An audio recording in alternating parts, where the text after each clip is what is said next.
골다공증이란 뼈에 구멍이 많이 생기거나 골량이 적어진 상태로 전체 뼈의 강도가 떨어지면서 골절의 위험이 높아진 상태를 말합니다. 일반적으로 사춘기의 성인 골량의 90%가 형성되고 35세부터 서서히 줄어들다가 50세 전후에 폐경이 시작되면서 매우 빠른 속도로 골량이 줄어들게 됩니다. 특히 여성 호르몬 분비가 줄어드는 갱년기 이후 중년 여성들에게 더욱 취약하다고 합니다. 방치하면 치매까지 유발하며 무엇보다 골절될 경우 사망까지 이어질 수 있어 더욱 위험합니다. 따라서 나이가 들기 전 20에서 30대 때부터 최대한 골량을 많이 확보하고 동시에 뼈에 나쁜 음식들의 섭취를 줄이며 뼈에 좋은 칼슘과 비타민 D를 많이 섭취해 골다공증에 대한 대비를 충분히 하는 것이 중요합니다. 최근 잘못된 식습관들이 자리 잡혀 많은 사람들이 골다공증에 노출되어 있으며 우리가 매일 식탁에 올리는 음식들이 뼈 건강에 치명적인 부작용을 주고 있었습니다.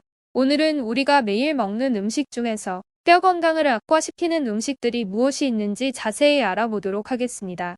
첫 번째는 찌개입니다. 우리나라 많은 사람들이 국과찌개 없이는 식사를 하지 않는다고 합니다.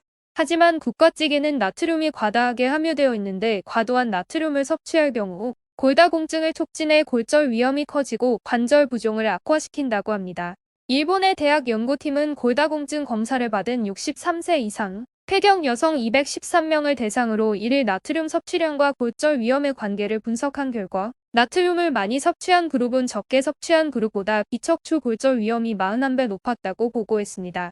우리가 먹는 짠 음식에는 과도한 나트륨이 함유되어 있는데 이 성분은 혈액 속 칼슘과 결합해 소변으로 배출된다고 합니다.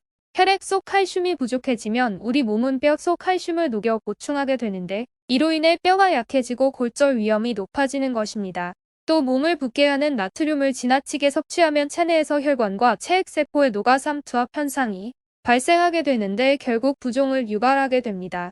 다만 주의할 사항은 짠 음식에 익숙한 입맛에 길들여 있다가 갑자기 싱거운 음식을 먹으면 식욕이 떨어지고 체중이 감소되면서 오히려 건강에 이상이 생길 수 있으니 천천히 개선해 나가는 것이 바람직합니다. 두 번째는 식사를 하면서 반주하시는 분들이 정말 많습니다. 하지만 술에 앓고 오른 뼈를 만드는 조골세포의 증식과 기능을 억제하는 한편 뼈를 갉아먹는 파골 세포의 활동을 증가시킬 뿐만 아니라 뼈를 만드는 칼슘과 비타민 D의 결핍을 초래해 골다공증의 진행 속도를 앞당깁니다.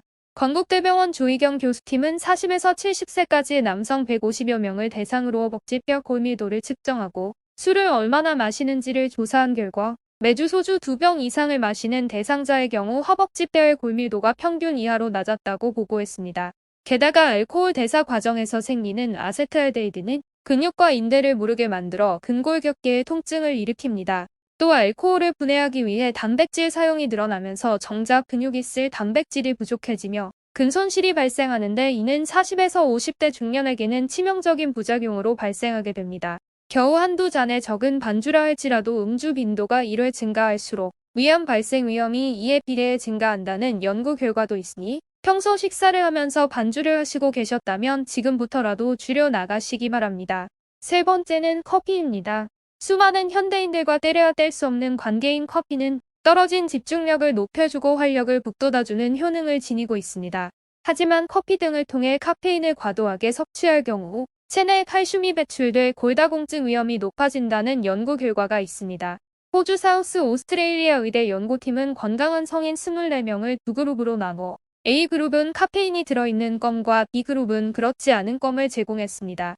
카페인이 들어있는 껌을 받은 A그룹은 6시간 동안 800mg의 카페인을 섭취하게 했고 이후 참가자 전원의 소변을 검사한 결과 놀라운 성분이 검출되었습니다.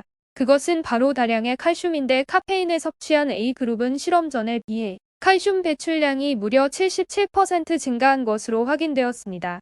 과도한 카페인을 장기간 섭취할 경우 골다공증이 발생할 확률이 크게 증가될 수 있으며 이외에도 뼈질환의 발생 원인이 될 수 있어 주의가 필요하다고 합니다. 성인의 하루 카페인 권장량은 400mg으로 커피 한두 잔은 오히려 인체에 긍정적인 영향을 주므로 조금씩 섭취하는 것을 추천합니다. 네 번째는 동물성 단백질입니다. 고기나 치즈와 같은 동물성 식품으로부터 얻을 수 있는 단백질을 많이 섭취할 경우 골절이나 골다공증의 위험이 커진다고 합니다.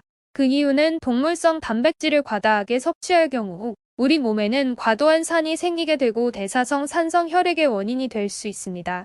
우리 몸이 산성화가 되면 약알칼리로 균형을 맞추기 위해 뼈나 치아 등에서 칼슘을 가져와서 알칼리염을 만들어 중화하고 나머지는 신장을 통해 배출시킵니다. 따라서 동물성 단백질을 과다하게 섭취하면 뼈와 치아 등의 칼슘 손실을 유발해 골다공증과 신장 결석의 원인이 되기도 합니다. 미국 캘리포니아 대학 연구팀은 65세에서 80세 노년층 여성 1,000명을 세 그룹으로 나눠 실험한 결과 동물성 단백질을 섭취한 그룹은 적게 먹는 그룹보다 골밀도 감소율이 3배 높고 골반 골절률도 7배 높았다고 보고했습니다. 하지만 단백질은 튼튼한 뼈와 근육을 유지하는 중요한 역할도 하는 만큼 동물성 단백질을 전면 중단하는 것은 바람직하지 않으며 식물성 단백질이 풍부한 콩과 두부와 같은 식물성 단백질과 함께 균형 잡힌 식사를 하는 것이 좋습니다. 그렇다면 반대로 뼈 기능을 강화하고 골다공증을 예방해주는 특별한 음식들은 무엇이 있는지 자세히 살펴보도록 하겠습니다. 첫 번째는 두부입니다. 두부는 신진대사와 성장 발육의 필수 요소인 아미노산과 칼슘, 철분 등의 무기질이 풍부한 대표적인 식물성 단백질 식품으로 콩 속의 이소프아 보는 칼슘의 흡수를 촉진시키기 때문에 뼈의 손상을 늦출 뿐 아니라 새로운 뼈 조직을 생성해줍니다. 두부 반 컵에는 무려 860mg의 칼슘이 함유되어 있으며 레시틴 성분도 풍부해 나이가 들며 줄어드는 기억력을 20에서 50% 높여주는 효능이 있습니다. 두 번째는 표고버섯입니다. 표고버섯에는 단백질과 칼슘 그리고 비타민 D 등 뼈에 좋은 영양소가 다량 함유되어 있습니다. 게다가 표고버섯의 에르고스테롤이라는 성분은 비타민 D의 생성을 촉진해주는데 이는 체내 칼슘의 흡수를 촉진시키고 골밀도를 높여 골다공증에 큰 도움이 됩니다. 특히 표고버섯을 햇볕에 말려 섭취하면 비타민 D 함량을 최대 9배까지 증가시킬 수 있는데 잘 말린 표고버섯을 따뜻한 물에 우려 섭취하면 좋습니다. 세 번째는 멸치입니다. 멸치는 칼슘이 풍부한 식품으로 가장 유명합니다. 칼슘과 인의 함유량이 다른 어류에 비해 굉장히 높기 때문에 골다공증 예방에 효과적이라고 합니다. 다만 멸치는 다른 식재료들보다 나트륨이 높기 때문에 섭취 전에 물에 담가 충분히 염분을 제거하고 섭취하면 더욱 좋습니다. 마지막으로 미역입니다. 미역은 알칼리성 식품으로 산성화된 인체를 중화시켜주는 중요한 효능을 지니고 있습니다. 심지어 칼슘 함량은 시금치의 25배에 달하고 우유보다 13배 높아 대표 칼슘 식품으로 불리고 있습니다. 미역에는 미네랄과 비타민 외에도 셀레늄, 철분, 요오드 등의 풍부한 영양 성분을 카초보양 못지않은 엄청난 효능을 지녔습니다. 또 미역의 알긴산은 위산작용을 해 체내에 불필요한 칼륨과 나트륨을 배출하며 장내에 쌓인 콜레스테롤과 중성지방의 배출을 촉진합니다. 최근 우리나라 50세 이상 인구에서 골다공증 유병률은 22.4%이며 여성은 남성보다 5배 높아 무려 37.3%에 달합니다. 나이가 들수록 골다공증 유발 확률이 높아지는 만큼 하루라도 젊은 지금부터 적극적인 예방과 관리가 필요합니다. 평소 뼈 건강을 망가뜨리는 음식들을 자주 섭취했었다면 이제부터 차츰 줄여나가 골다공증의 위협으로부터 벗어 이번 영상이 도움되었다면 구독하기와 좋아요 부탁드리며 앞으로 더 유익한 영상으로 찾아뵙겠습니다.